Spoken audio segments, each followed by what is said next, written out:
മഹാരാഷ്ട്ര ഗുജറാത്ത് തീരപ്രദേശത്ത് കനത്ത മഴ തുടരുന്നു. അടുത്ത 24 മണിക്കൂർ അതിതീവ്ര മഴ തുടരുമെന്ന് കാലാവസ്ഥാ നിരീക്ഷണ കേന്ദ്രം മുന്നറിയിപ്പ് നൽകി. മുംബൈയിൽ ഇന്നും റെഡ് അലർട്ട് പ്രഖ്യാപിച്ചു. ഡൽഹി, ഹരിയാന, ഉത്തർപ്രദേശ് സംസ്ഥാനങ്ങളിലും കനത്ത മഴയാണ്.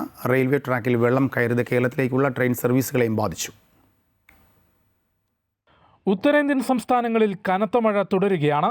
ജമ്മു കശ്മീർ, ഹിമാചൽ പ്രദേശ്, ഉത്തരാഖണ്ഡ് സംസ്ഥാനങ്ങളിൽ അതീവ ജാഗ്രതാ നിർദ്ദേശം നൽകിയിട്ടുണ്ട്. ഉയർന്ന മേഖലകളിലൂടെയുള്ള യാത്ര പരമാവധി ഒഴിവാക്കാനാണ് നിർദ്ദേശം. ഡൽഹി, ഹരിയാന, ഉത്തർപ്രദേശ് മേഖലകളിൽ ഇന്ന് രാവിലെ മുതൽ വീണ്ടും ശക്തമായ മഴ ലഭിച്ചു.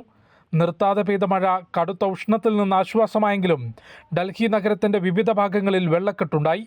വിവിധയിടങ്ങളിൽ മരങ്ങൾ കടപുഴകി വീണ് ഗതാഗതം തടസ്സപ്പെട്ടു. മഹാരാഷ്ട്ര, ഗുജറാത്ത് തീരപ്രദേശങ്ങളിൽ ദിവസങ്ങളായി ഇടവിട്ട അതിതീവ്ര മഴ തുടരുകയാണ്. പാൽഘർ, വസായ് മേഖലകളിലും ഗുജറാത്തിലെ നവ്സാരിയിലും റെയിൽവേ ട്രാക്കിലെ വെള്ളക്കെട്ട് റെയിൽ ഗതാഗതത്തെ ബാധിച്ചു. തിരുവനന്തപുരം രാജധാനി എക്സ്പ്രസ് ഉൾപ്പെടെ കേരളത്തിലേക്കുള്ള ട്രെയിനുകളും വഴിതിരിച്ചുവിട്ടു. നിരവധി ട്രെയിനുകൾ 10 മുതൽ 18 മണിക്കൂർ വരെ വൈകി സർവീസ് നടത്തുന്നതായി റെയിൽവേ അറിയിച്ചു. മുംബൈ, അഹമ്മദാബാദ്, ഡൽഹി തുടങ്ങിയ നഗരങ്ങളിൽ പ്രതികൂല കാലാവസ്ഥ വ്യോമഗതാഗതത്തെയും സാരമായി ബാധിച്ചു. മുംബൈയിൽ താഴ്ന്ന പ്രദേശങ്ങൾ പലതും വെള്ളത്തിനടിയിലാണ്. അടുത്ത 7 ദിവസം കൂടി ശക്തമായ മഴ തുടരുമെന്ന് കാലാവസ്ഥാ നിരീക്ഷണ കേന്ദ്രം മുന്നറിയിപ്പ് നൽകി. അമൃത ന്യൂസ്, ന്യൂഡൽഹി.